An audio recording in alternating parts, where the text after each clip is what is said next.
கர்த்தருடைய வார்த்தைக்கு செல்வோம், திருப்பிக் கொள்வோம். 1 கொரிந்தியர் 1:23. நாங்களோ சிலுவையில் அறையப்பட்ட கிறிஸ்துவை பிரசங்கிக்கிறோம். ஜெபிப்போம். நல்ல பிதாவே, கர்த்தராகிய இயேசு நாமத்தில் உம்முடைய சமூகத்திலே நாங்கள் வருகிறோம். ஆசீர்வதிக்கப்பட்ட இந்த வேளைக்காக நாங்கள் உமக்கு நன்றி செலுத்துகிறோம்.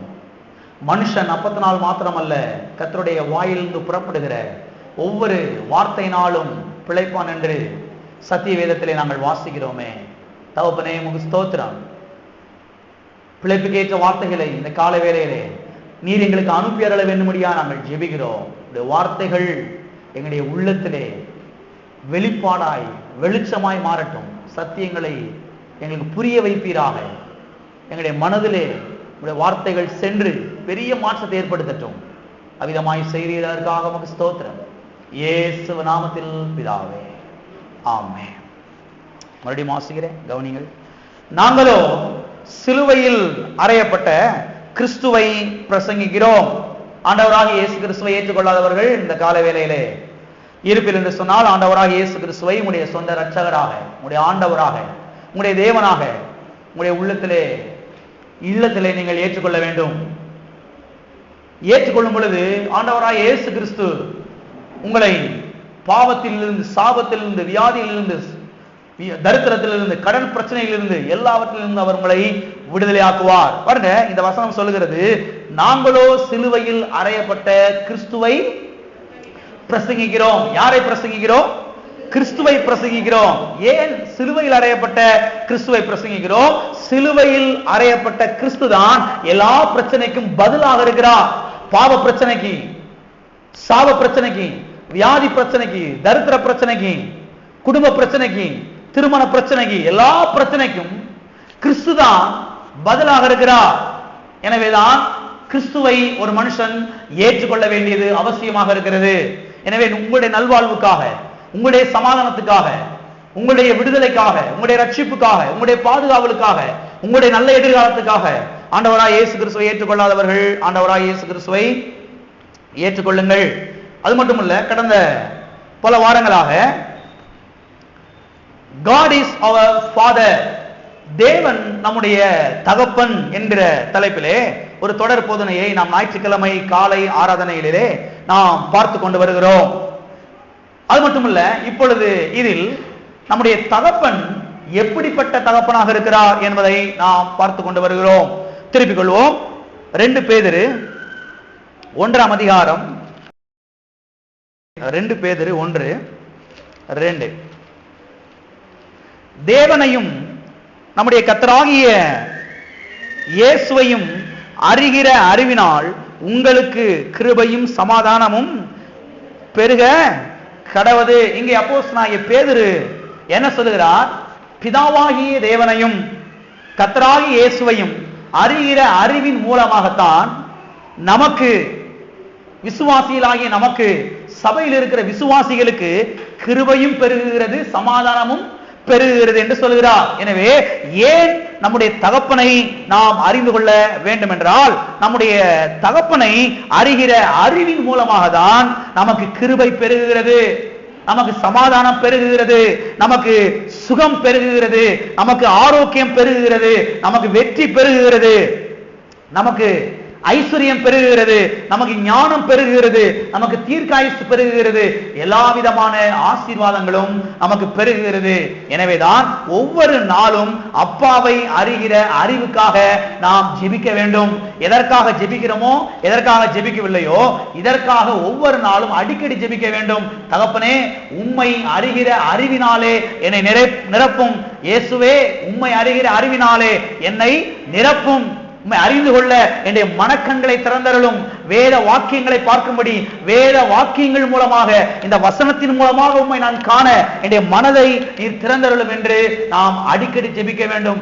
ஜெபிக்கும் பொழுது தேவாதி தேவன் பரிசுத்த ஆவியானவர் நம்முடைய மனதை திறந்தருளுவார். இந்த வேத வாக்கியங்கள் மூலமாக தேவனை அறிந்து கொள்வதற்கு, தேவாதி தேவனை நாம் அறிந்து கொள்ளும் பொழுது நான் சொல்லுகிறேன், சகல விதமான ஆசீர்வாதங்களும் நம்முடைய வாழ்க்கையில் அப்படியே வலிக்க ஆரம்பிக்கும். எனவேதான் அடிக்கடி இதற்காக நாம் ஜெபிக்க வேண்டும். எல்லாரும் கரங்களை உயர்த்தி இந்த அறிக்கை நாம் செய்வோம். தகப்பனே, உம்மை அறிகிற அறிவிலே வளர எனக்கு உதவி செய்யும். வேத வாக்கியங்கள் மூலமாக, வேத வசனத்தின் மூலமாக உம்மை நான் காண, உம்மை நான் பார்க்க என்னுடைய மனதை திறந்தருளும். ஆமென். அடிக்கடி வாறு நாம் ஜெபிக்க வேண்டியது அவசியமாக இருக்கிறது. அது மட்டுமல்ல, இப்பொழுது நம்முடைய தகப்பன் எப்படிப்பட்ட தகப்பனாக இருக்கிறார் என்பதற்கான 7வது காரியத்தை நாம் பார்த்து கொண்டு வருகிறோம். 7வது காரியம் என்ன? நம்முடைய தகப்பன் சம்பூரணத்தின் தகப்பன். நம்முடைய தகப்பன் சம்பூரணத்தின் தகப்பன். நம்முடைய தகப்பன் ஏராளத்தின் தகப்பன், தாராளத்தின் தகப்பன். அவர் நிரம்பி வழிய செய்த தகப்பன். அவர் போதுமானதற்கு மிகவும் அதிகமான தகப்பனாக இருக்கிறார். இதைத்தான் நாம் போன வாரத்திலே பார்க்க ஆரம்பித்தோம். போன வாரத்திலே சில வசனங்களையும் சில உதாரணங்களையும் நாம் பார்த்தோம். நம்முடைய தகப்பன் யாவருக்கும் சம்பூரணமாய் கொடுக்கிற தகப்பனாக இருக்கிறார். யாவருக்கும் சம்பூரணமாய் கொடுக்கிற தகப்பனாக இருக்கிறார். ஓகே, தொடர்ந்து இன்றைக்கும் இதை குறித்து நாம் பார்ப்போம். திருப்பிக் கொள்வோம். சங்கீதம் 23:25. என் சத்துருக்களுக்கு முன்பாக நீர் எனக்கு ஒரு பந்தியை ஆயத்தப்படுத்தி என் தலையை எண்ணெயால் அபிஷேகம் பண்ணுகிறீர். என் பாத்திரம் நிரம்பி வழிகிறது. என் பாத்திரம் நிரம்பி என்ன செய்கிறது? வழிகிறது. இது நிரம்புமா நிரம்பாதா? ஆண்டவரை எப்ப நிரப்புவீர் அப்படின்னு கெஞ்சிக்கிட்டு இருக்கல. நிரம்ப மாட்டேங்குது. கண்ணோக்கி பாருங்க ஆண்டவரே, கண்ணோக்கி பார்க்க மாட்டீரா? ஏன் இப்படி உட்கார்ந்து இருக்கிறீரு? அப்படிதான் கேட்கல. என் பாத்திரம் நிரம்பி வழிகிறது என்று சொல்லுகிறான். சரி, ஏன் நிரம்பி வழிகிறது? என் பாத்திரம் நிரம்பி வழிகிறது இங்கே சங்கீதக்காரனாய் தாவீது சொல்லுகிறானே. ஏன் நிரம்பி வழிகிறது? ஏன் நிரம்பி வழிதுனா, அவர் நிரம்பி வழியும்படியா ஊத்திக்கிட்டு இருக்கிறாரு. நம்ம அப்பா யாருன்னு புரிஞ்சுக்குங்க. ஏன் இந்த பாத்திரம் நிரம்பி வழியுதுனா, நிரம்பி வழிஞ்சு ஓடுதுனா, நம்முடைய அப்பா ஊத்திக்கிட்டே இருக்கிறாரு. ஊத்துறது நிறுத்த மாட்டேங்கிறாரு. ஊத்துறத அவர் நிறுத்த மாட்டேங்கிறாரு. தாவீது சொல்றான், ஆண்டவரே நிறைஞ்சிருச்சு நிறைஞ்சிருச்சு. எனக்கு தெரியும் தம்பி, எனக்கு தெரியும். உனக்கு தெரிஞ்சதை விட எனக்கு நல்லா தெரியும். நீ என்ன நினைக்கிறேனா, என் பாத்திரம் நிறைஞ்சா போதும் நினைக்கிற. நான் என்ன நினைக்கிறேனா, நிறைஞ்சு வழியணும்னு நினைக்கிறேன். பாருங்க, கர்த்தருடைய சுபாவத்தை புரிந்து கொள்ளுங்கள். அதை நீங்க கவனிக்கணும். நம்ம என்ன நினைக்கிறோம்? பொதுவா, ஆண்டவரே எனக்கு சட்டை வேணும், எனக்கு சேலை வேணும், எனக்கு பேண்ட் சட்டை வேணும், எனக்கு அரிசி பருப்பு வேணும், அது போல ஆண்டவரே. அதைத்தான் நம்ம நினைக்கிறோம். ஆனா கர்த்தர் என்ன நினைக்கிறாரு? நிறைஞ்சு வழியணும், நிறைஞ்சு வழிஞ்சு மற்றவங்களுக்கு எல்லாம் கொடுக்கிற அளவுக்கு இருக்கணும். அப்படி கர்த்தர் விரும்புறாரு. கர்த்தருடைய விருப்பத்தை நீங்கள் புரிந்து கொள்ளுங்கள். இதை மனதிலே வையுங்கள், இதை கண்களுக்கு முன்பாக வையுங்கள். நமக்கு இருந்தா போதும். இது நல்ல புத்தியா? இது நல்ல புத்தியே கிடையாதுங்க. எனக்கு இருந்தா போதும். இதுதான் சுயநலத்தின் ஆவி. எனக்கு இருந்தா போதாதுங்க, ஊருக்கே கொடுக்கிற அளவுக்கு என்கிட்ட இருக்கணும். அதைத்தான் கர்த்தர் விரும்புறாரு. இப்ப நானும் அதை விரும்ப ஆரம்பிச்சிட்டேன். ஆமென். எத்தனை பேர் இதை விரும்புறீங்க? எனக்கு அரிசி இருந்தா போதும், எனக்கு பருப்பு இருந்தா போதும், எனக்கு புளி இருந்தா போதும், எனக்கு கொடுத்துருக்கு ஒரு 4 சுடிதார் இருந்தா போதும், என் கூட 10 இருந்தா 10 கொடுக்கலாமே. ஏன் 10 எக்ஸ்ட்ரா இருந்தா யாரு கொடுக்கலாம்? கொடுக்கலாமே. முழிக்கிறீங்க ஒரு மாதிரி திரு முழிக்கிறீங்க எல்லாரும். கர்த்தர் என்ன விரும்புறாரு? நிறைஞ்சு வழின்னு விரும்புறாருங்க. எத்தனை பேர் அதை மனதில் வைக்கிறீங்க? நான் அதை மனதில் வைக்கிறேன். என் பாத்திரம் நிறைஞ்சா மாத்திரம் போதாது, என் பாத்திரம் நிறைஞ்சு என்ன செய்ய வேண்டும்? வழிய வேண்டும். வழியிறத 4 பேர் குடிச்சிட்டு போகணும். 4 பேர் இங்க இருந்து எடுத்துட்டு போய் நல்லா இருக்கணும். அதைத்தான் கர்த்தர் விரும்புகிறார். நீங்கள் விரும்பும் பொழுதுதான் இது பலிக்கும். நீங்கள் விரும்பும் போதுதான் இது என்ன செய்யும்? பலிக்கும். நான் ஏற்கனவே சொன்னேன் இல்லையா, அடியனுக்கு ஆண்டவரே ஒரு வயிற்று கஞ்சி இருந்தா போதும். அப்பா, உனக்கு களிமண்ல மெடல் செஞ்சு கொடுக்கணும். கொஞ்சோன்னு பழைய கஞ்சி இருந்தா போதும். என்னங்க புத்தி இது? என்ன புத்தி இது? என்ன ஆவி? நிறைய இருக்கணுங்க. என்கிட்ட நிறைய இருந்தா நான் கர்த்தருடைய ஊழியத்துக்கு கொடுக்கலாம், ஏழைகளுக்கு கொடுக்கலாம், சுவிசேஷம் அறிவிக்கப்படுவதற்கு கொடுக்கலாம். அதைத்தான் கர்த்தர் விரும்புறாரு. அநேக கிறிஸ்தவருடைய புத்தி எவ்வளவு லோவா இருக்குது பாருங்க, எவ்வளவு கீழ்த்தரமா இருக்குது பாருங்க. எனக்கு அடியனுக்கு முடிச்சுறதுக்கு 2 ட்ரெஸ் இருந்தா போதும், கொஞ்சோன்னு ஒரு கையாளத்துல ஒரு கஞ்சி இருந்தா எனக்கு போதும், தொட்டுக்கிறதுக்கு ஒரு ஊறுகாய் மட்டை, கொஞ்சோன்னு ரசம். பாருங்க, எண்ணங்கள் மாற வேண்டும். அதுதான் சபைக்கு வர்றோம். சபைக்கு எதுக்கு வர்றோம்? எண்ணங்களை மாற்ற வேண்டும். இந்த தேவனுடைய வார்த்தை உங்களுடைய எண்ணங்களை மாற்றுகிறது, உங்களுடைய எண்ணங்களை உயர்த்துகிறது. எனவே தேவனுடைய பிள்ளைகள் பாருங்க, என் பாத்திரம் நிறைஞ்சா போதும் நினைக்க கூடாது. என் பாத்திரம் என்ன செய்யணும்? நிறைஞ்சு வழின்னு நினைக்கணும். ஆமென். எத்தனை விரும்புறீங்க?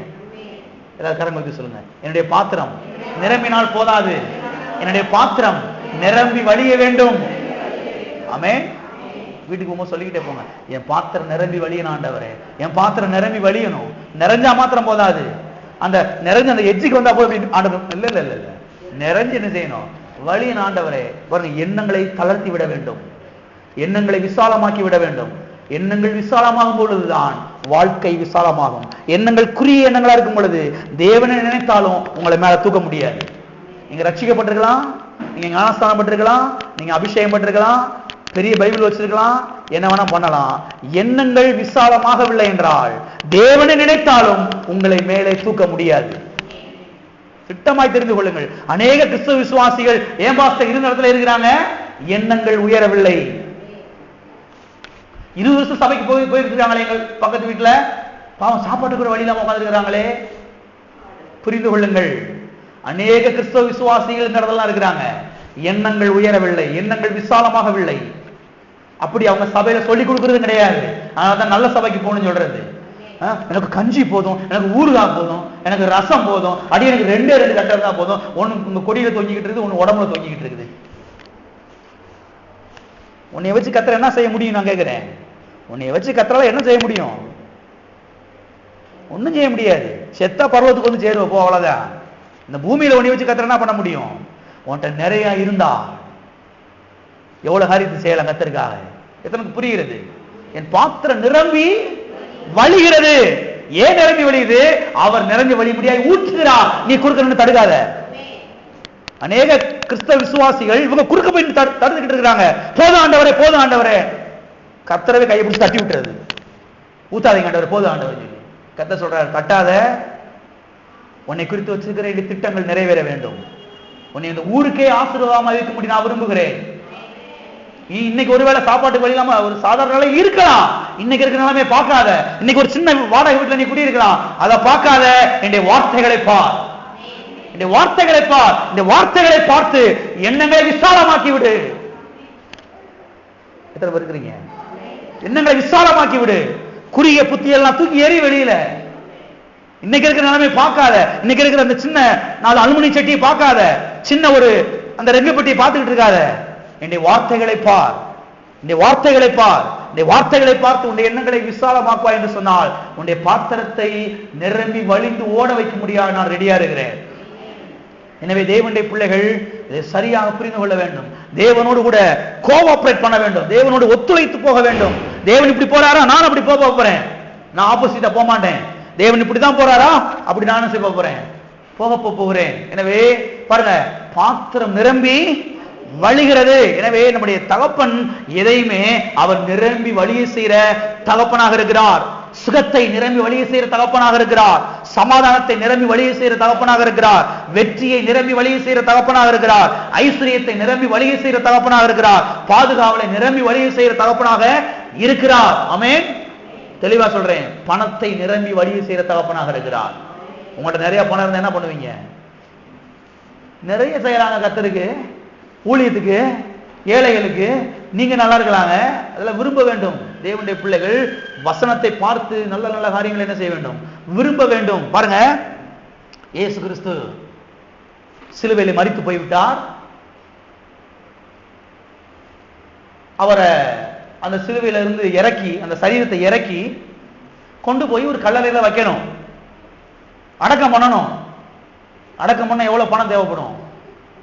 யோசித்து பாருங்க, எவ்வளவு பணம் தேவைப்படுங்க. சும்மா தூக்கி வச்சிட முடியாது ஒரு சரீரத்தை. ஏராளம் பணங்கள் தேவைப்பட்டுச்சு. அதுவும் யூதர்கள் பாருங்க, அவங்கெல்லாம் நிறைய விலை கூடின சென்டெல்லாம் அந்த உடம்புல போட்டு தடவி நிறைய அது கெட்டு போக பல மாதங்களுக்கு கெட்டு போகாத அளவுக்கு அவங்க அதெல்லாம் பண்ணுவாங்களாம் பாருங்க. அந்த மாதிரிலாம் பாருங்க பண்ணி தான் அடக்கம் பண்ணாங்க. அது மாத்திரமல்ல, இயேசு கிறிஸ்து சிலுவையில மரித்து போய்விட்டார். ஒரு சாதாரண ஒரு மனுஷன் அந்த ரோம கவர்னர்கிட்ட போய் பிளாத்துட்ட போய் சரீரத்தை கேட்டா என்ன செய்ய மாட்டான், கொடுக்க மாட்டான். சாதாரண ஆள் பக்கத்துல போக முடியாது. ஒரு திருந்தான் பாருங்க, அவன் பேர் யோசேப்பு. வேதத்தில் எழுதப்பட்டிருக்கிறது, ஐஸ்வர்யவானும் இயேசுக்கு சீசனுமாயிருந்த யோசேப்பு, பிச்சைக்காரனும் சீசனுமாயிருந்த யோசேப்புன்னு போடல, ஐஸ்வர்யவானும் பணக்காரனும் இயேசுக்கு சீசனுமாயிருந்த யோசேப்பு.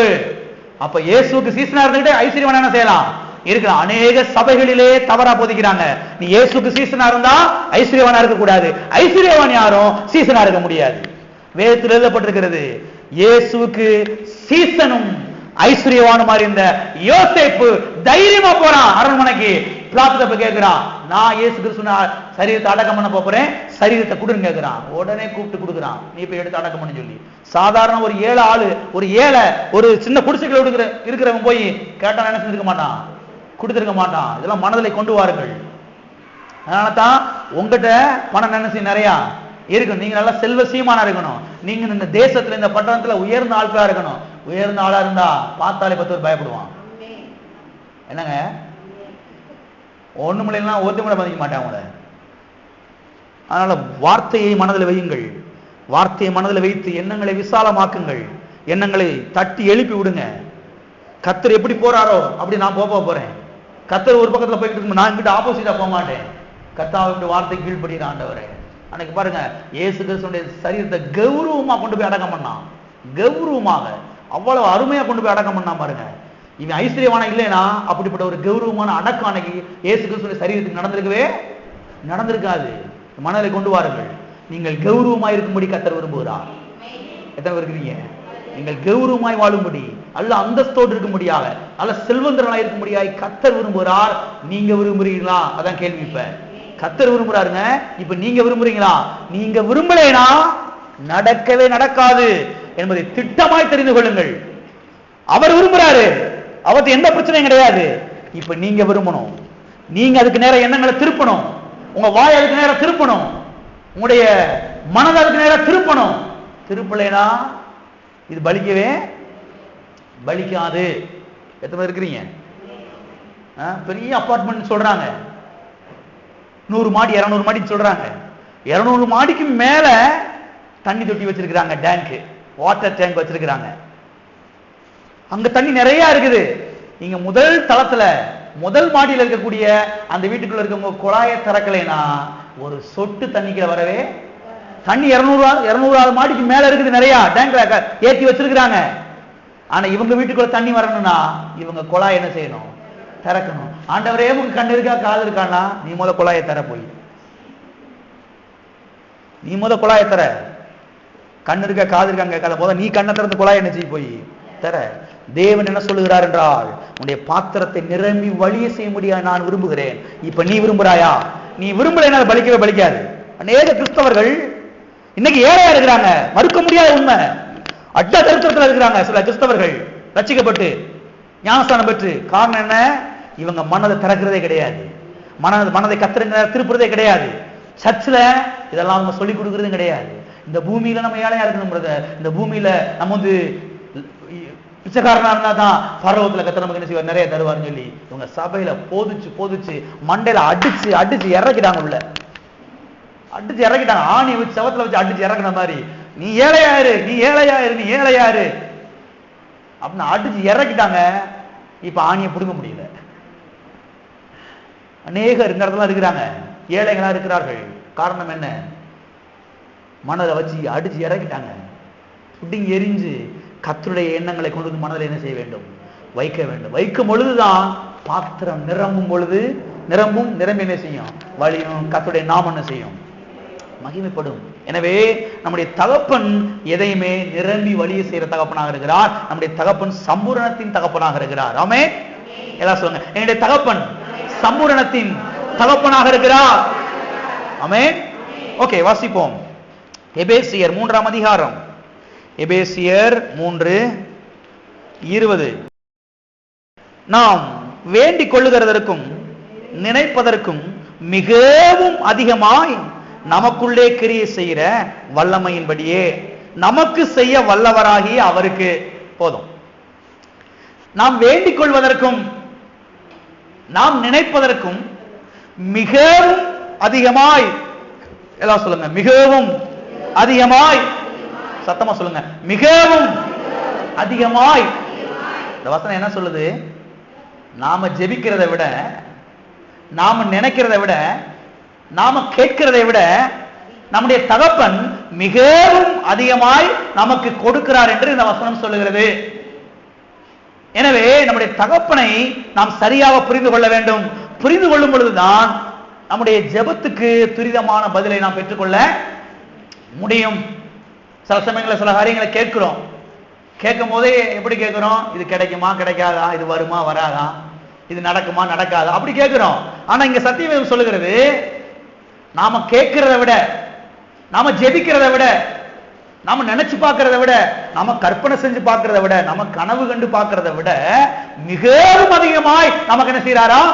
கொடுக்கிறாரா? எல்லா காரணம் வைத்து சொல்லுவோம். நான் கேட்கிறத விட, நான் நினைக்கிறத விட, நான் ஜெபிக்கிறத விட கர்த்தர் எனக்கு அதிகமாய் கொடுக்கிறார். மனுஷன் நினைக்கிறானா, எப்படியும் அடிச்சு பிடிச்சு ஏதாவது ஒரு சென்ட்ல ஒரு வீடை கட்டிப்பிடுவோம் எப்படியாவது அப்படின்னு சொல்லி. ஆனா கர்த்தர் சொல்றாரு, நீ நினைக்கிறத விட நான் நல்ல பெரிய வீட்டை தருவேன். எத்தனை விசுவாசிக்கிறீங்க? விசுவாசிக்கிறீங்களா? சிலர்லாம் கையை தூக்க மாட்டேங்கிறாங்க. வீடெல்லாம் வேணாம் போல உங்களுக்கு, நாங்க வாடகை வீட்டிலேயே சாகுற வரைக்கும் இருக்க நினைக்கிறாங்க போல. பாருங்க, நம்ம நினைக்கிறோம், மனுஷன் நினைக்கிறான் ஒரு சின்ன வீடு போதும் ஆண்டவர்னு சொல்லி.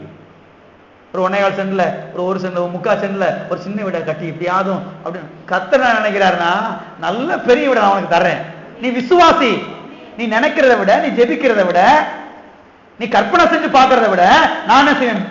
பெருசா தருவேன். மனுஷன் நினைக்கிறான், ஆண்டவர் எப்படியாவது ஒரு சின்ன வண்டி வாங்கிடுவோம், சின்ன வண்டி, ஒரு டிவிஎஸ் 50 வாங்கி எப்படியாவது சின்ன வண்டியை ஓட்டிடுவோம் அப்படின்னு மனுஷன் நினைக்கிறான்.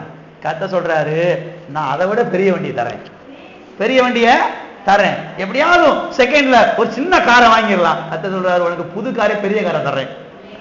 எத்தனை விசுவாசிக்கிறீங்க? பாருங்க, ஒன்றுமே இல்லாத நேரத்திலையும் இதை நீங்கள் விசுவாசிக்க வேண்டும். அப்பதான் அதெல்லாம் வரும். என்னங்க ஒண்ணுமே இல்லை இப்படி சொல்றீங்க? அதாங்க விசுவாசம். ஒண்ணுமே இல்லாதப்ப இதெல்லாம் விசுவாசிக்க ஆரம்பிக்கணும். கர்த்தர் தருவார். பெஸ்டான வண்டியை, பெஸ்டான காரை, பெஸ்டான வீடை தருவாரு. நான் இன்னைக்கு விசுவாசிக்க ஆரம்பிக்கிறேன். கர்த்தர் நிச்சயமா ஏற்ற வேலையில எனக்கு கொடுப்பாருன்னு சொல்லி இன்னைக்கு என்ன செய்ய ஆரம்பிக்கணும்? விசுவாசிக்க ஆரம்பிக்கணும். இன்னைக்கு ஒண்ணுமே இல்லை, இன்னைக்கு ஒண்ணுமே இல்லை அப்படின்னு பரதநாட்டியம் ஆடக்கூடாது. சில வீட்டுக்கு பரதநாட்டியம் ஆடுறது, வீட்டுக்காருக்கு முன்னாடி ஒண்ணுமே இல்லை, ஒண்ணுமே இல்லை. முதல்ல வாயை மூடுங்க, கையாக்கால உதறல நிறுத்துங்க. முதல்ல நிறுத்தி விட்டு கர்த்தரோடு கூட ஒத்துழைச்சு போங்க. எங்க அப்பா நான் நினைக்கிறத விட, நான் ஜெபிக்கிறத விட, நான் கற்பனை செஞ்சு பார்க்கறத விட, நான் கனவு கண்டு பார்க்கறத விட பெருசா செய்வார் எனக்கு. அதான் எங்க அப்பா.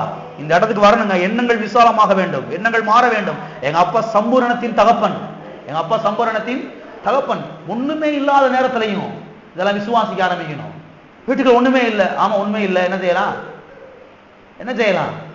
இப்பயே விசுவாசிங்கள். அதெல்லாம் விசுவாசிக்கும் பொழுது ஏற்ற வேளையில கர்த்தர் செய்வதெல்லாம் கொண்டு வருவார். ஆமென். எனவே நம்முடைய தகப்பன் இன்னார் என்பதை சரியாக நாம் புரிந்து கொள்ள வேண்டும். ஒரு உதாரணத்தை நாம் பார்ப்போம். திருப்பிக் கொள்வோம். லூக்கா சுவிசேஷம். ஏற்கனவே அநேக முறை நாம் இதை படித்திருக்கிறோம். இன்றைக்கு இதை நாம் படிப்போம். லூக்கா சுவிசேஷம் 5ஆம் அதிகாரம் 1 முதல். பின்பு அவர் கெனசரேத் கடல் அருகே நின்ற போது திரளான ஜனங்கள் தேவ வசனத்தை கேட்கும்படி அவரிடத்தில் நெருங்கினார்கள். அப்பொழுது கடற்கரையிலே நின்ற 2 படகுகளை கண்டார். மீன் பிடிக்கிறவர்கள் அவைகளை விட்டு இறங்கி வலைகளை அலசி கொண்டிருந்தார்கள். அப்பொழுது அந்த படகுகளில் ஒன்றில் ஏறினார். அது சீமோனுடையதாய் இருந்தது. அதை கரையிலிருந்து சற்றே தள்ளும்படி அவனை கேட்டுக்கொண்டு அந்த படவில் உட்கார்ந்து ஜனங்களுக்கு போதகம் பண்ணினார். போதகம் பண்ணி முடித்த பின்பு சீமோனை நோக்கி, ஆழத்திலே தள்ளி கொண்டு போய் மீன் பிடிக்கும்படி உங்கள் வலைகளை போடுங்கள் என்றார். அதற்கு சீமோன், ஐயரே, ரா முழுவதும் நாங்கள் பிரயாசப்பட்டும் ஒன்றும் அகப்படவில்லை. ஆகிலும் உம்முடைய வார்த்தையின்படியே வலையை போடுகிறேன் என்றான். அந்தபடியே அவர்கள் செய்து தங்கள் வலை கிழிந்து போகத்தக்கதாக மிகுதியான மீன்களை பிடித்தார்கள்.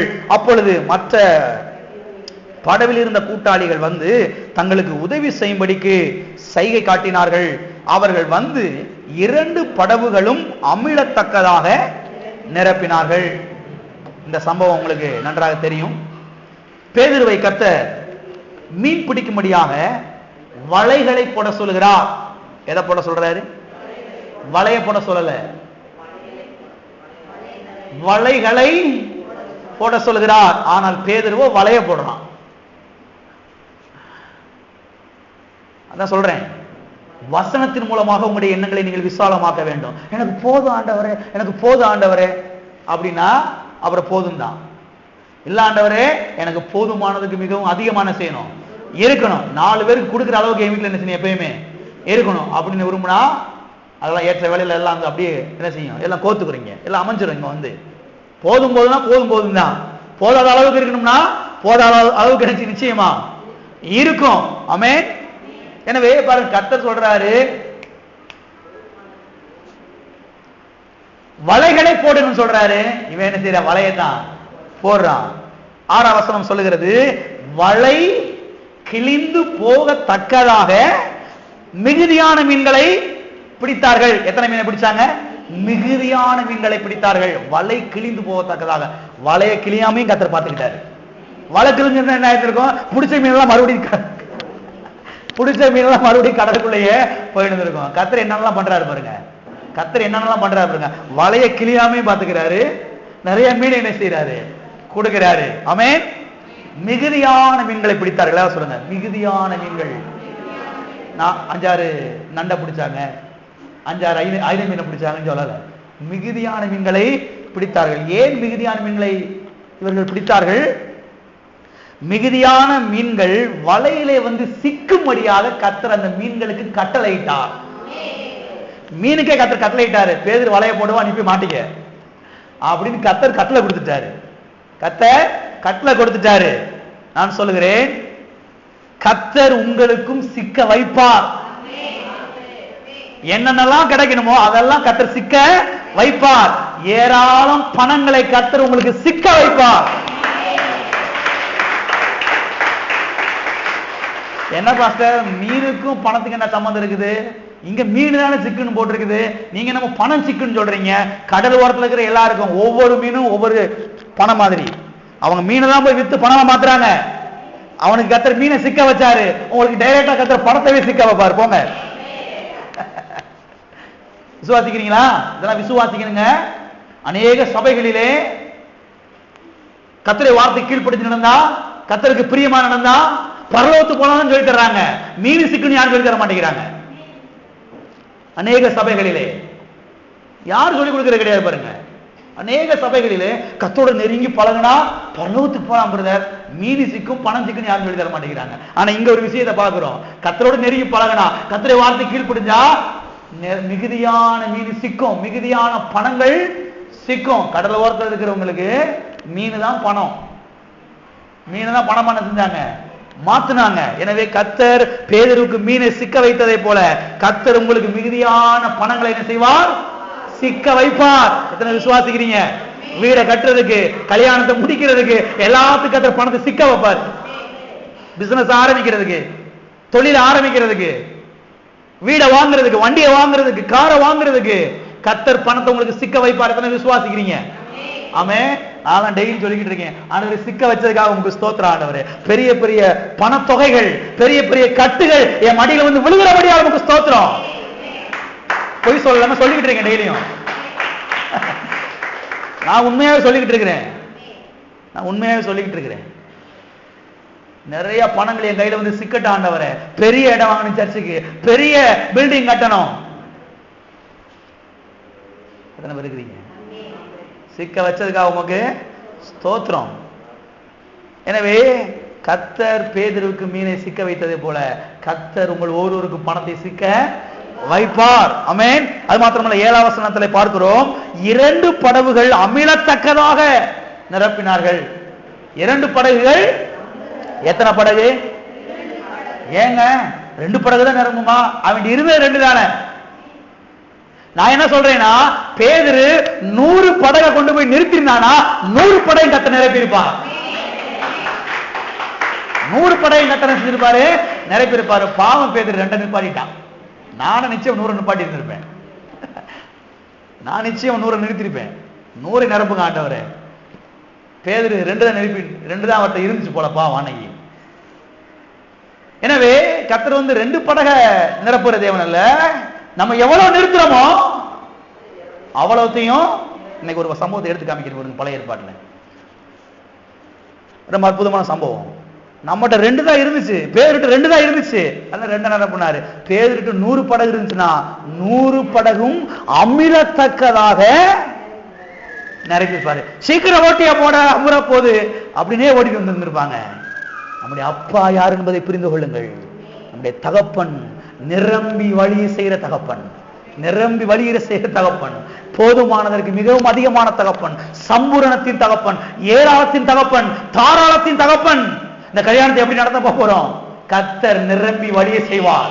இந்த பிசினஸ் எப்படி ஆரம்பிக்க போறோம்? நிரம்பி வழியை செய்வார் கர்த்தர். ஆமென். நிரம்பி வழியை செய்வார். இந்த பிள்ளை எப்படி கரை சேர்க்க போறோம்? நகையை சேர்க்கணுமே. கர்த்தர் நிரம்பி வழியை செய்வார். விசுவாசிங்க. நீ விசுவாசித்தால் தேவனுடைய மகிமையை காண்பாய். எனவே பேதுருவுக்கு அவனுடைய போட்டை நிரம்பி வழியை செய்த கர்த்தர் நிச்சயமாய் உங்களுக்கு என்ன செய்வார்? நிரப்புவார். அவர் நிரம்பி வழியை செய்கிற தகப்பனாக இருக்கிறார். சத்தியவேதம் சொல்லுகிறது, இயேசு கிறிஸ்து நேற்றும் இன்றும் என்றும் மாறாதவர். எனவே அவர் அன்றைக்கு பேதுருவுக்கு நிரம்பி வழியை செய்திருப்பார் என்றால், அவர் இன்றைக்கும் நமக்கு நிரம்பி வழியை செய்கிற தகப்பனாக இருக்கிறார். ஆமென். இதை விசுவாசிக்கிறீங்க? கர்த்தர் உங்கள் வாழ்க்கையிலே எல்லாவற்றையும் நிரம்பி வழியை செய்வார். சமாதானத்தை நிரம்பி வழியை செய்வார். ஐஸ்வர்யத்தை நிரம்பி வழியை செய்வார். சுகத்தை நிரம்பி வழியை செய்வார். ஆசீர்வாதத்தை நிரம்பி வழிய செய்வார். ஆமென். வாசிப்போம் இன்னொரு வசனத்தை. பிலிப்பியர், என் தேவன் தம்முடைய மகிமையின் ஐஸ்வர்யத்தின்படி உங்கள் குறைவுகளை எல்லாம் கிறிஸ்து இயேசுவுக்குள் நிறைவாக்குவார். நான் சரியான மொழிபெயர்ப்பு வாசித்திருக்கிறேன், எழுதி வைத்துக் கொள்ளுங்கள். என் தேவன் தம்முடைய மகிமையின் ஐஸ்வர்யத்தின்படி உங்கள் குறைவுகளை எல்லாம் கிறிஸ்து இயேசுவுக்குள் நிறைவாக்குவார். இந்த வசனம் என்ன சொல்லுகிறது? கர்த்தர் நம்முடைய தேவைகளை எல்லாம் நிறைவாக்குவார் என்று சொல்லுகிறது. யாருக்குள்ளே நிறைவாக்குவார் என்று சொல்லுகிறது? கிறிஸ்துவுக்குள் நிறைவாக்குவார். எதன் அடிப்படையில் நிறைவாக்குவார் என்று சொல்லுகிறது? அவருடைய மகிமையின் ஐஸ்வர்யத்தின்படி. எல்லாம் சொல்லுங்க, அவருடைய மகிமையின் ஐஸ்வர்யத்தின்படி. யாருடைய மகிமையின் ஐஸ்வர்யத்தின்படி? அவருடைய மகிமையின் ஐஸ்வர்யத்தின்படி. அதாவது அவருடைய தகுதியின்படி, அவருடைய அந்தஸ்தின்படி, அவருடைய தராதரத்தின்படி நம்முடைய தேவைகளை என்ன செய்கிறார்? சந்திக்கிறார் என்று இந்த வசனம் சொல்லுகிறது. ஆகவே அவருடைய தராதரத்தின்படி சந்திப்பார் என்றால் நம்முடைய தேவைகள் என்பது ஒண்ணுமே கிடையவே கிடையாது. நமக்கு தான் இது பெருசு, இதுக்கு சிறுசுன்னு சொல்றோம். கர்த்தருக்கு ஒண்ணுமே கிடையாது. இது பெரிய தேவைங்க, இது சின்ன தேவைங்க. இதை சின்னது சமாளிச்சிடலாம், இப்படியோ கை மாத்த வாங்கி காலை மாத்த வாங்கி. ஆனா அது பெருசே என்ன பண்றது? கர்த்தர் சொல்றாரு, பெருசோ சிறுசோ அது உனக்கு தான், எனக்கு ஒண்ணுமே கிடையாது. என்னுடைய தராதரத்தின்படி, என்னுடைய தகுதியின்படி, என்னுடைய ஸ்டேட்டஸின்படி, என்னுடைய அந்தஸ்தின்படி உன்னுடைய தேவைகளை கிறிஸ்து இயேசுவுக்குள் என்ன செய்வேன்? நிறைவாக்குவேன் என்று சொல்லுகிறார் கர்த்தர். எனவே இதெல்லாம் மனதில் வைக்கணும், வாயில வைக்கணும். கர்த்தாவே, என்னுடைய தேவைகள் என்பது உம்முடைய பார்வையில ஒண்ணுமே இல்லை. நத்திங். சொல்லுங்க, நத்திங். இங்கிலீஷ் இந்த வார்த்தை அதுக்கு புரியும். நத்திங், ஒண்ணுமே இல்லை, ஒண்ணுமே இல்லை. கர்த்தருக்கு கொசுறு மாதிரி இதெல்லாம் கொசுறுன்னு சொல்லுவாங்க, பார்த்துருக்கீங்களா? இப்ப நம்ம தரமாட்டாங்க. அந்த காலத்துல எல்லாம் அப்படி செய்வாங்க. கடைக்கு போனா, ஏதாவது வாங்க போனா, தேங்காய் செல்லு வாங்க போனா சின்ன பிள்ளைகளான்னு சொல்லுவாங்க, போ 15 காசுக்கு ஒரு தேங்காய் செல்லு வாங்கிட்டு வா, போ 5 பைசாவுக்கு ஒரு தேங்காய் செல்லு வாங்கிட்டு வான்னு சொல்லி தேங்காய் செல்லு வாங்க போனா அந்த கடைக்காரர் தேங்காய் செல்லு கொடுப்பாரு. இந்த பிள்ளை படி நின்றுக்கிட்டே இருக்கும். என்ன பிள்ளை பாக்குற, இந்த பிள்ளை பாப்பல அப்படின்னு சொல்லி பொறிக்கிட்டு அள்ளி அந்த பாவாடையில போட்டு விட்டுருவாரு, மடியில போட்டு விட்டுருவாரு. அந்த பிள்ளை எடுத்து கொதிச்சுக்கிட்டே வீட்டுல வந்து தேங்காய் செல்லு அம்மாட்ட வந்து கொடுத்துரும். அந்த அள்ளி போட்டாரு பாருங்க, அதுக்கு பேர் தான் கொசுறு. அதுக்கு காசு கிடையாது, அதுக்கு பேர் என்னது? கொசுறு. கர்த்தர் சொல்றாரு, உன்னுடைய தேவை என்பது என்னுடைய பார்வையில கொசுறு மாதிரி. இப்படி அள்ளி போட்டேன்னா ஒண்ணும் இல்லை, போ இதெல்லாம் விசுவாசிக்கிறீங்க? இதெல்லாம் விசுவாசிக்கிறீங்க? தேவனுடைய பிள்ளைகள் விசுவாசிக்கணும். நமக்கு தான் இது 50,000, இது 25,000. கர்த்தருக்கு ஒண்ணுமே கிடையாது. கர்த்தருக்கு ஒண்ணுமே எல்லாம் சொல்லுங்க, கர்த்தருக்கு இது ஒண்ணுமே இல்லை. ஆமென். எனவே அவருடைய தகுதியின்படி, அவருடைய தராதரத்தின்படி, அவருடைய ஸ்டேட்டஸின்படி கர்த்தர் நம்முடைய தேவைகளை என்ன செய்கிறார்? சந்திக்கிறார். ஆமென். வாசிப்போம் பழைய ஏற்பாட்டிலே ஒரு வசனத்தை. உபாகமம் 28 12ஆம் வசனம். ஏற்ற காலத்தில் உன் தேசத்திலே மழை பெய்யவும் நீ கையிட்டு செய்யும் வேலைகளை எல்லாம் ஆசீர்வதிக்கவும் கர்த்தர் உனக்கு தமது நல்ல பொக்கிஷசாலையாகிய வானத்தை திறப்பார். நீ அநேகம் ஜாதிகளுக்கு கடன் கொடுப்பாய், நீயோ கடன் வாங்காது இருப்பாய். கர்த்தர் எதை திறப்பாரு? தமது நல்ல பொக்கிஷசாலையாகிய வானத்தை திறப்பார். இது ஆங்கிலத்திலே இது எப்படி வந்திருக்குதுன்னா, his heavenly storehouse என்று எழுதப்பட்டிருக்கிறது. அவருடைய ஸ்டோர் ஹவுஸ், அவருடைய அந்த பரலோக அந்த சேமிப்பிலிருந்து உங்களுடைய தேவையில் என்ன செய்வார்? சந்திப்பார் என்று வருகிறது. ஸ்டோர் ஹவுஸ் உங்களுக்கு புரியும் இல்லையா? சேமிப்பு கிடங்கு, சேர்த்து வைக்கக்கூடிய குடோன். நம்ம ஊர்லாம் கட்டி வச்சிருக்காங்க நிறைய பெருசு பெருசா, 1000 மூடை 10,000 மூடை எல்லாம் அங்க உள்ள சேமிச்சு வைக்கிறது மாதிரி. இதெல்லாம் சின்னது. நம்முடைய தேவன் பாருங்க, வானம் எவ்வளவு பெருசு பாருங்க. கர்த்தர் சொல்றாரு, என்னுடைய ஸ்டோர் ஹவுஸ் நான் திறந்து விடுவேன் உனக்காக. என்னுடைய ஸ்டோர் ஹவுஸ், என்னுடைய பரலோகத்தை நான் உனக்கு என்ன செய்வேன்? என்னுடைய வானத்தை என்ன செய்வேன்? நான் உனக்காக திறப்பேன் என்று கர்த்தர் சொல்லுகிறார். அவருடைய பரலோக பொக்கிஷம், அவர் என்ன சொல்லுங்க, அவருடைய பரலோக பொக்கிஷம். யாருடைய பரலோக பொக்கிஷம்? அவருடைய பரலோக பொக்கிஷம். கவனிங்க, அமெரிக்காவின் பொக்கிஷம் கிடையாது, இங்கிலாந்து தேசத்தினுடைய பொக்கிஷம் கிடையாது, ஆஸ்திரேலியாவினுடைய பொக்கிஷம் கிடையாது. பரலோக பொக்கிஷ சாலையை திறக்கிறார். ஆமென். எல்லாம் சொல்லுங்க, பரலோக பொக்கிஷ சாலையை கர்த்தர் எனக்கு திறந்திருக்கிறார். எனவே ரட்சிக்கப்பட்ட ஒவ்வொருவரும் இதை விசுவாசிக்க வேண்டும். என்னுடைய தகப்பன் பரலோக பொக்கிஷ சாலையை அவர் எனக்கு திறந்திருக்கிறபடினாலே நான் அநேகம் ஜாதிகளுக்கு கடன் கொடுக்கிறேன், நானோ கடன் வாங்காதிருக்கிறேன் என்பதை விசுவாசிக்க வேண்டும். எத்தனை விசுவாசிக்கிறீங்க? ஆமென். அவர் தம்முடைய பரலோக பொக்கிஷ சாலையை எனக்கு திறந்திருக்கிறதுனால அந்த ஐஸ்வரியத்திலிருந்து நான் கடனை கொடுக்கிறேன், நான் கடன் வாங்க மாட்டேன். ஆமென். விசுவாசிப்பது மட்டுமல்ல, அடிக்கடி இந்த வாக்கு தத்தங்களை வாயினாலே உச்சரிக்க வேண்டும். இந்த வாக்கு தத்தங்களை கர்த்தருக்கு நினைப்பூட்ட வேண்டும். ஜெபத்துல போய் நினைப்பூட்டும் பொழுது பாருங்க, நினைப்பூட்டும் போது, விசுவாசிக்கும் போது, அதை அறிக்கை செய்யும் பொழுது கர்த்தர் அபாரமான காரியங்களை உங்களுடைய வாழ்க்கையில கர்த்தர் செய்வார். இதை விசுவாசிக்க வேண்டும், மனதில் வைக்க வேண்டும், வாயினாலே அறிக்கை செய்ய வேண்டும். கர்த்தர் எனக்கு தம்முடைய நல்ல பொக்கிஷ சாலையாகிய வானத்தை திறந்திருக்கிறாரு, எனவே நான் அநேக ஜாதிகளுக்கு கடன் கொடுக்கிறேன், நானோ கடன் வாங்குவதில்லை என்று என்ன செய்யணும்? அடிக்கடி வாயை திறந்து சொல்ல ஆரம்பிக்கணும். எனவே நம்முடைய தகப்பன் யார்? நம்முடைய தகப்பன் சம்பூரணத்தின் தகப்பனாக இருக்கிறார். ஆமென். பழைய ஏற்பாட்டில் ஒரு சம்பவத்தை வாசிக்க போறோம். எல்லாரும் கவனிங்க. பேதுருட்ட இருந்தது 2 படகு தான், அதனால தான் 2 நிரம்பிச்சாரு. 10 கொண்டு வந்திருந்தா 10 நிரம்பிச்சிருப்பாரு, 100 கொண்டு வந்திருந்தா 100 நிரம்பிச்சிருப்பாரு. ஆமாவா இல்லையா? காணா ஒரு கல்யாணத்துல 6 கச்சடி தான் அங்க இருந்துச்சு. 10 இருந்தாலும் 10 என்ன செஞ்சிருப்பாரு? திராட்சை ரசமாய் மாற்றி இருப்பார். அதனால நான் என்ன சொல்ல வரேன் கவனிச்சு வாங்க. அவர் சைடு எந்த பிரச்சனையுமே கிடையாது. அவர் சைடு எந்த பிரச்சனையுமே கிடையாது. மனுஷன் இருக்கிறது அவ்வளவுதான். மனுஷன் தான் சில சமயங்களை பாருங்க, சில காரியத்தை நிறுத்தி போட்டுறான். கர்த்தர் நிறுத்துறது கிடையவே கிடையாது. வாசிப்போம் பழைய ஏற்பாட்டில் ஒரு சம்பவத்தை. 2 ராஜாக்கள் 1 முதல் 7 வரைக்கும்.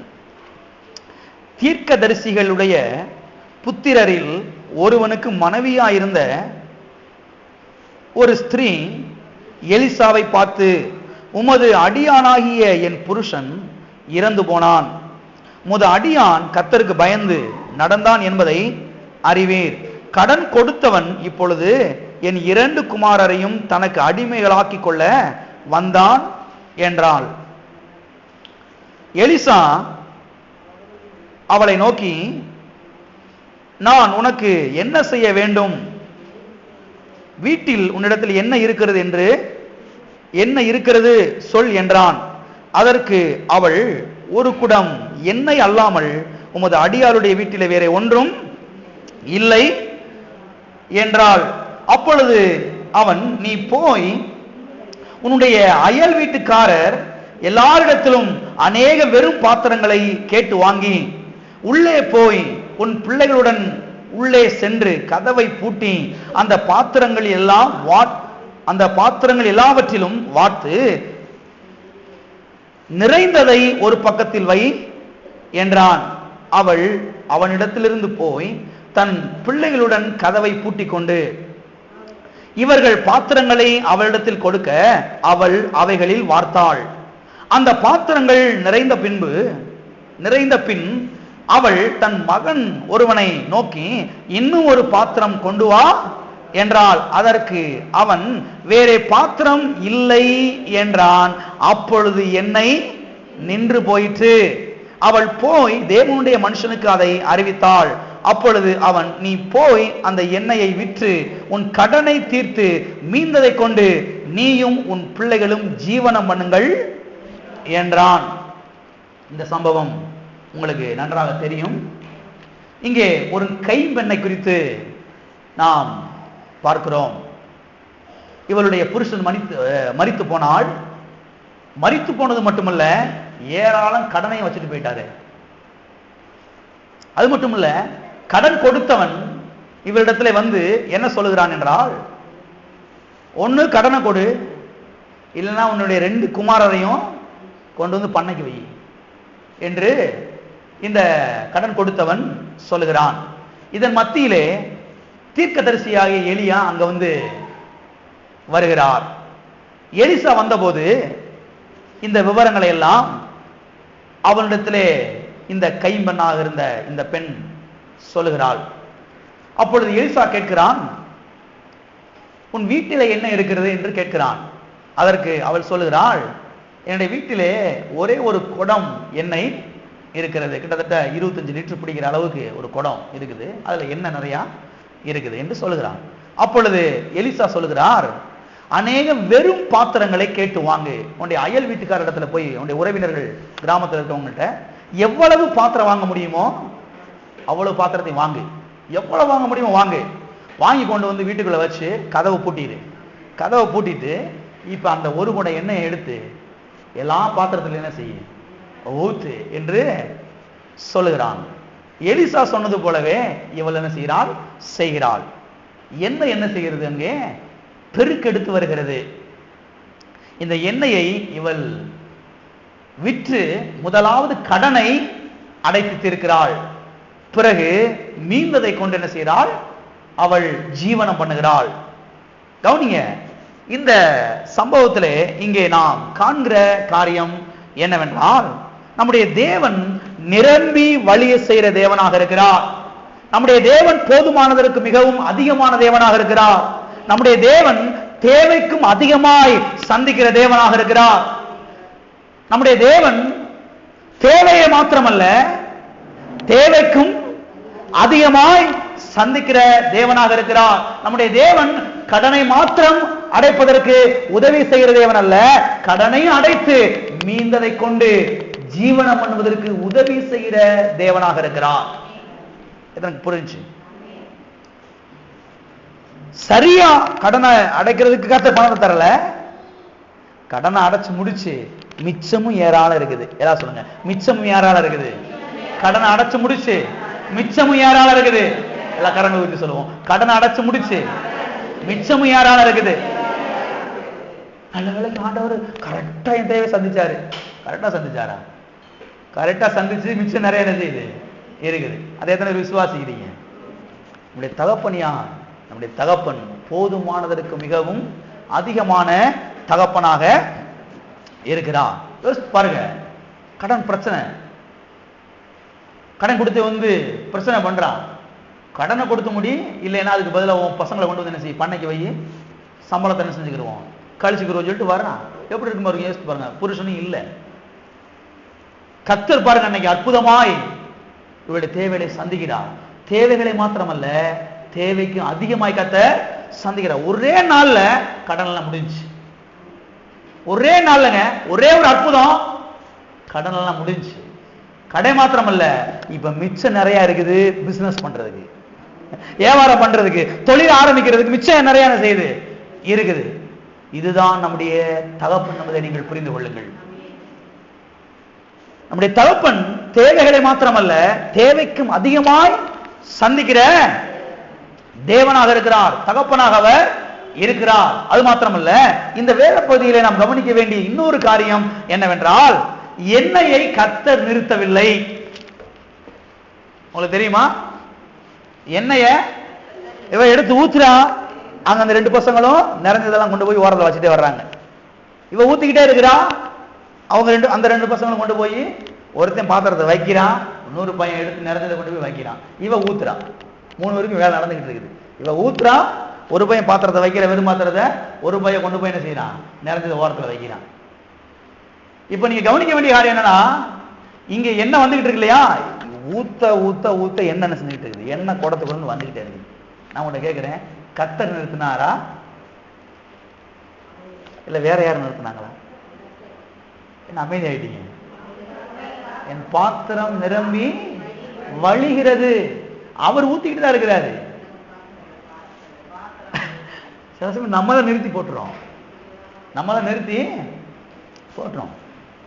என்ன கத்த நிறுத்தல, இவர்கள் தான் நிறுத்தினார்கள். தெளிவா சொல்றேன், இவருடைய வாய் தான் நிறுத்தினது. இவருடைய வாய் தான் நிறுத்துச்சுங்க. அவ கேட்கிறா, மகனே இன்னும் ஒரு பாத்திரம் கொண்டு வா. இல்லைன்னு சொன்னா நின்றுச்சு. எத்தனை விலகுச்சு? இல்லேன்னு எப்ப இவன் சொன்னானோ அப்பவே இது என்ன செஞ்சிருச்சு. நீங்க இல்லை இல்லைன்னு சொன்னீங்கன்னா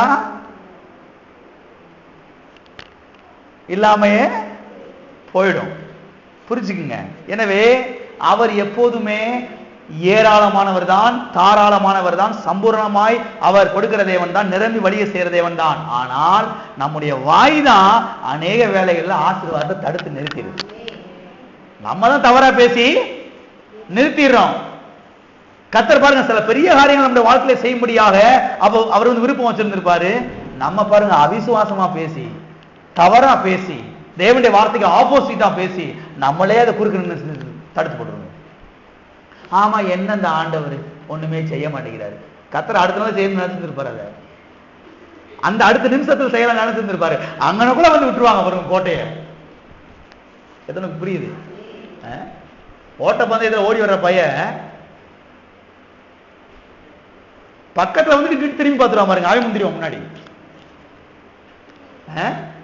அவ்வளவு வேகமா ஓடி ஃபர்ஸ்டா வந்த பையன் வேற யாராவது பக்கத்துல, என் பக்கத்துல ரொம்ப ஸ்பீடா வரானான்னு சொல்லி பார்த்ததுனால பக்கத்துல ஜெயிச்சுட்டான். இவன் தோத்து போயிட்டான். இவன் பார்க்காம போயிருந்தானா எட்ஜுகிட்ட விட்டுட்டான் பாருங்க. அதான் அந்த சொல்லுவாங்க, ஓட்ட பந்தயத்துல யாரையும் பார்க்காத, நேரம் ஓடு.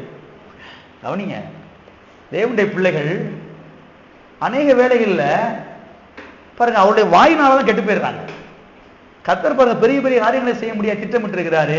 இவர்களை கொண்டு கர்த்தர் பெரிய காரியங்களை செய்ய முடியாது கர்த்தர் விருப்பம் வச்சிருக்கிறாரு. ஆனா அந்த இடத்துல வந்துதான் பாருங்க சிலர் தவறா பேசுவாங்க. ஆமா, என்ன இந்த ஆண்டவர் ஒண்ணுமே செய்ய மாட்டேங்கிறாரு, என்ன ஆண்டவர் போய் என்ன ஆச்சு, ஒன்னும் ஆக மாட்டேங்குது, ஒன்னும் நடக்க மாட்டேங்குது, என்ன ஆண்டவர் வழி விட்டாதானே, ஆண்டவர் வழியை விட்டாதானே, அவரை நம்ம குறுக்க வந்து நின்றுகிட்டு இருக்கிற மாதிரி இவங்க பேசுவாங்க பாருங்க. அவரை நம்ம குறுக்க வந்து நின்றுட்டே இது போகாத அப்படின்னு சொல்ற மாதிரி இவங்க பேசுவாங்க பாருங்க. கர்த்தர் ஒரு நாள் குறுக்க நிற்க மாட்டாரு, ஒரு நாள் அவர் நிறுத்துறது கிடையாது. சில சமயம் நம்ம தானே செஞ்சிடறோம், நிறுத்திடுறோம். அநேக வெறும் பாத்திரங்களை கொண்டு வர, எத்தனை பாத்திரம் கொண்டு வந்தாலும் எனக்கு தெரியல, இங்கேயும் போடல. நான் சொல்றேன், முடிஞ்ச அளவுக்கு வாங்கியிருப்பான், வீடே கொள்ற அளவுக்கு வாங்கியிருப்பான். நான் நினைக்கிறேன், அவங்களுக்கு சொல்றேன், இன்னும் பக்கத்து ஊர்ல கூட வேண்டியது இருந்திருக்கலாம். இன்னும் பக்கத்து ஊர்ல சொந்தக்காரங்க இருப்பாங்கல்ல, அந்த கிராமத்துல இந்த கிராமத்துல எவ்வளவு சொந்தக்காரங்க இருப்பாங்க, அத்தனை கிராமத்துல வாங்கிட்டு வந்து வீட்டு வாசல் ஒரு கொட்டையை கூட போட்டு சுத்திலும் பந்தல போட்டு ஊத்தி இருந்திருக்கலாம். அப்ப பாருங்க, கர்த்தர் சைடு எந்த பிரச்சனையும் கிடையவே கிடையாது. அவர் என்னைக்குமே சம்பூரணத்தின் தகப்பன், என்றைக்குமே ஏராளத்தின் தகப்பன், தாராளத்தின் தகப்பன் தான். ஆனா அநேக வேளைகளிலே நாம் தான் என்ன செய்யற சில காரியங்களை நம்முடைய வாயின் மூலமாக தடுத்து நிறுத்தி விடுகிறோம். புரிஞ்சு? எனவேதான் பாருங்க, இந்த வாயை சரி பண்ணணும், இந்த மனதை என்ன செய்யணும், சரி பண்ணணும். இதை சரி பண்ணிட்டீங்கன்னா நீங்க ஓஹோன்னு வந்துடுவீங்க, நல்லா வந்துடுவீங்க, மேல என்ன செஞ்சிருவீங்க, வந்துடுவீங்க. ஆகவே பாருங்க, நம்முடைய வாய் தான் அநேக வேளைகளிலே அற்புதத்தை தடுத்து நிறுத்தி விடுகிறது. நம்முடைய வாய் தான் சுகத்தை தடுத்து நிறுத்தி விடுகிறது. நம்முடைய வாய் தான் வெற்றியை தடுத்து நிறுத்தி விடுகிறது. நம்முடைய வாய் தான் உயர்வை தடுத்து நிறுத்தி விடுகிறது. நம்முடைய வாய் தான் செழிப்பை தடுத்து நிறுத்தி விடுகிறது. நம்முடைய வாய் தான் பெருக்கத்தை தடுத்து நிறுத்தி விடுகிறது. அருமையான தேவனுடைய பிள்ளைகளே, நம்முடைய வாயை நாம் சரி பண்ணுகிற வேளையிலே பாருங்க, இன்னும் அபாரமான காரியங்களை கர்த்தர் நம்முடைய வாழ்க்கையில செய்வதற்கு அது மிகவும் வசதியாக இருக்கும். ஆமென். எத்தனை பேர் இருக்கிறீங்க? எனவே நம்முடைய தகப்பன் அவர் சம்பூரணத்தின் தகப்பனாக இருக்கிறார். அவர் ஏராளத்தின் தகப்பனாக இருக்கிறார், தாராளத்தின் தகப்பனாக இருக்கிறார். அவர் நிரம்பி வழியை செய்கிற தகப்பனாக இருக்கிறார். அவர் கடனை எல்லாம் அடைத்து முடித்து மீதனை கொண்டு ஜீவனம் பண்ணும்படிக்கு உதவி செய்கிற தகப்பனாக அவர் இருக்கிறார். ஆமென். எனவே எண்ணங்களை அங்கிட்டு சதற விடாதீங்க. எண்ணங்களை கர்த்தருடைய வார்த்தைக்கு நேராக கொண்டு வாருங்கள். கர்த்தர் தம்முடைய நல்ல பொக்கிஷ சாலையாகிய வானத்தை எனக்கு திறந்திருக்கிறார், ஆகையால் நான் அநேக ஜாதிகளுக்கு கடன் கொடுக்கிறேன், நானோ கடன் வாங்காதிருக்கிறேன். ஆமென். எத்தனை விசுவாசிக்கிறீங்க? எல்லாரும் எளிமையா இருப்போம், ஜெபிப்போம். அடுத்த வாரத்திலே இதை தொடர்ந்து இன்னும் நாம் பார்ப்போம். எல்லாரும் கர்த்தரை நாம் ஸ்தோத்திரிப்போம். ஹல்லேலூயா.